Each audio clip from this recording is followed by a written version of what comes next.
route where the amount of gas at the ith index is just the value in that input array. We're also given a second input array telling us the cost at every single position for us to move from the ith position to I plus 1. So at every position, we have a amount of gas that we can pick up, and we also have the amount of cost it's going to take for us to move to the next position. So we begin our journey with an empty tank of gas, so we don't have any gas, and we start at one of the gas stations. It could be any of the gas stations. And so given these two integer arrays, we want to return the starting gas station, the starting position, the index that we start at, such that we can travel around the entire circuit. Like basically we can go in an entire circle in the clockwise direction without running out of gas. And if that's not possible, which possibly could be the case, right? In that case, we're going to return -1 because there is no valid index. But if there does exist a solution, it's guaranteed to be unique. So that's good for us. We don't have to worry about multiple solutions.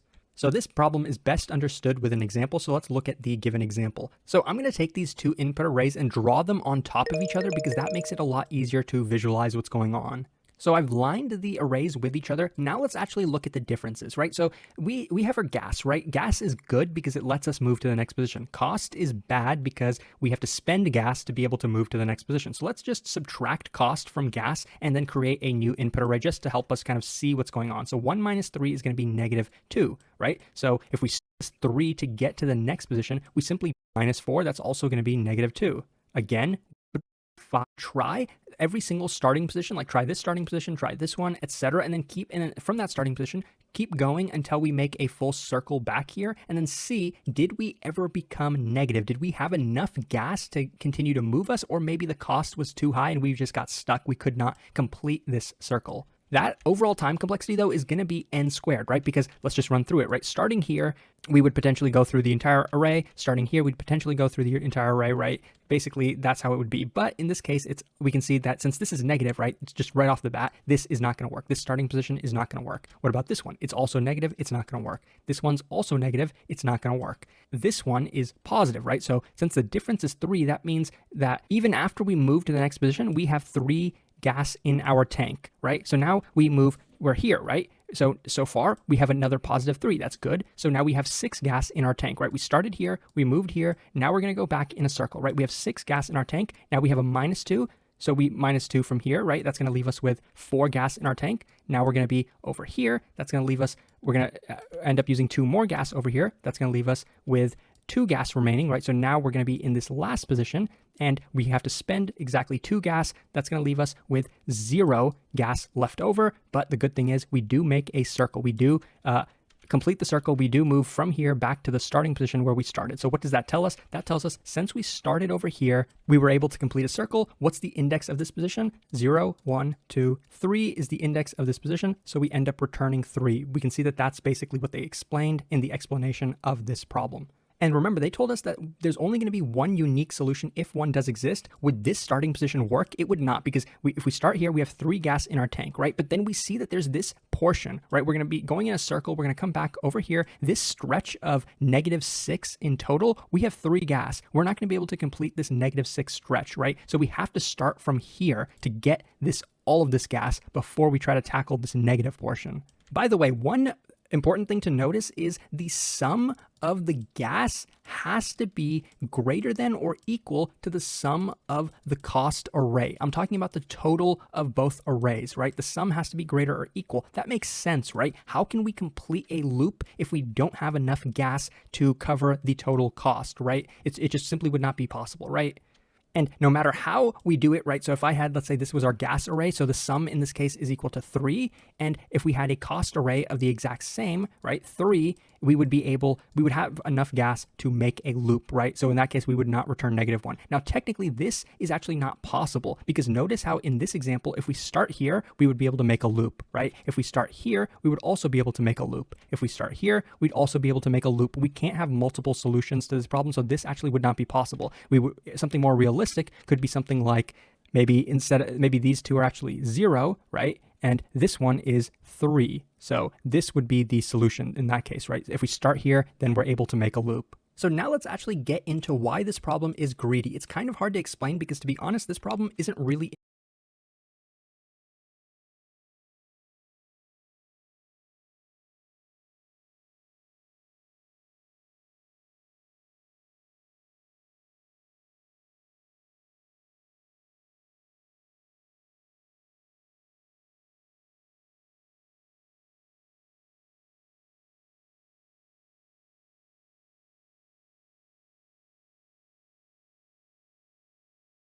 intuitive for me. But one thing to know is, first of all, the sum in this example, we're going to be going through the same example. This is the difference array that I just redrew for us. And the first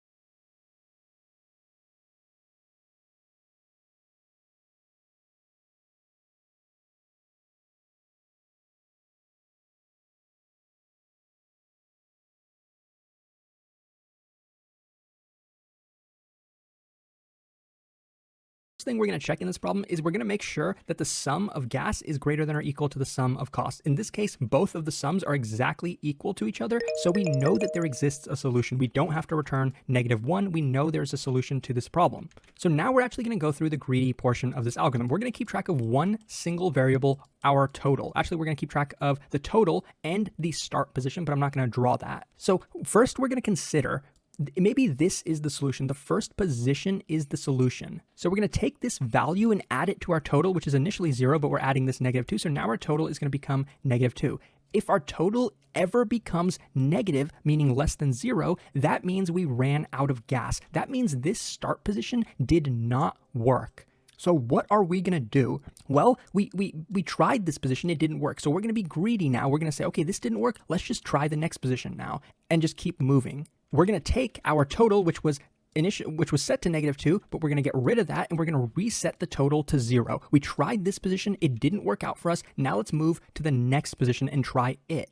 So what's the total here? It's -2, right? That's the difference. So now we're going to take our total and add to it -2. So it's going to become -2 because it's 0 right now. Now, again, this is less than 0. It's become negative. That means we ran out of gas. That means this starting position does not work as well, right? So what we're going to do, again, is take our total, reset it back to 0, and cross this out because it didn't work as a starting position. Try the next starting position. We're being greedy. Every time a starting position doesn't work, we just restart. We reset the total and we try the next position. Basically, since it's another -2, we're going to repeat the exact same thing. This is going to become -2. It's less than 0. It didn't work out for us. We have to reset the total back to 0 and then say that this position did not work as the starting position. So now we're here, right? We're at the 3. We're going to add 3 to our total, right? So now our total becomes +3. Okay, that's awesome because it's finally greater than or equal to 0 for once. So now we're just going to keep continuing. We're going to be greedy. So far, this has been working for us. Let's just keep going. How long is it going to work for us? Now we're going to move to the next position, right? We're going to, once again, add this value to our total. +3 is going to be 6. So let's set our total now to 6, right? And now notice how we have no more elements left in our input array. What does that tell us? Does that tell us we need to go back to the start and then redo a loop? Technically, no, we don't have to do that. Why is that the case, though? Because that's not super intuitive.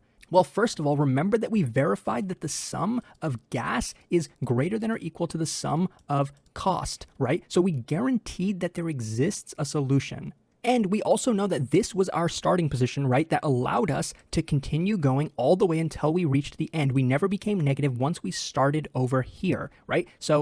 And since our sum is, since we know we have enough gas to complete a loop, we know that a solution is possible. It has to be this position because we know that there's only one unique solution. It couldn't possibly be this one as well as this one. And also we know that since there definitely exists a solution, since we're starting here and we were able to reach the end of the array, that no matter how negative these values are, they're never going to make us negative because it's definitely possible to complete a loop. I know I'm not explaining this super well, and that's because this is not super intuitive. Either you know it or you don't. That's why greedy problems are really tricky because you kind of just have to assume that it's going to work and then just see if it does. But I think it'll make a little bit more sense when we look at the code because the code is pretty short and simple and concise and very readable. So let's actually look at the code. It'll probably make more sense. By the way, the greedy algorithm is O of n. We know the brute force first was n squared, because we'd have to potentially iterate through the entire array n times n squared, right? But with the greedy approach, we're actually able to do this in just big O n time and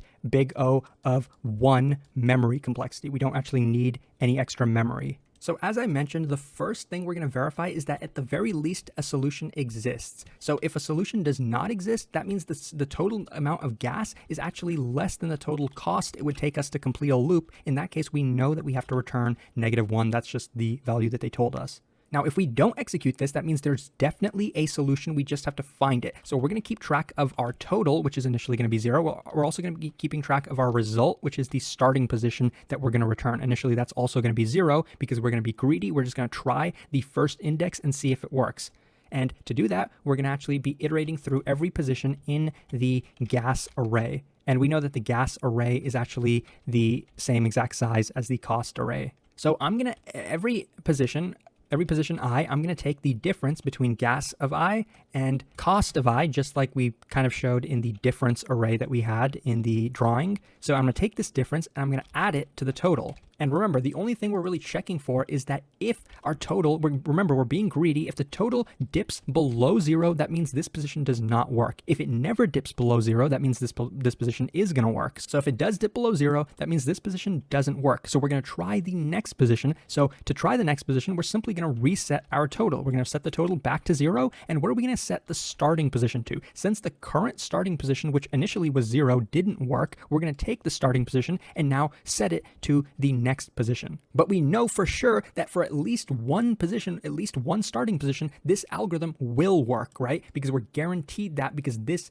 if statement did not execute. And that's actually it. This is the entire algorithm. It's not as much code as you would expect because as most greedy problems, it's about just identifying that the problem itself is greedy. After we're done executing the loop, we can simply return the starting position. The starting position such that the total never dipped below 0 after we got to that starting position. So to summarize, the main thing about this problem is identifying that it's greedy. And to be honest, I don't have a lot of advice for that. This is kind of a tricky problem for me as well. Maybe people in the comments will have some tips and tricks or even maybe an exact proof of why that this problem works. But I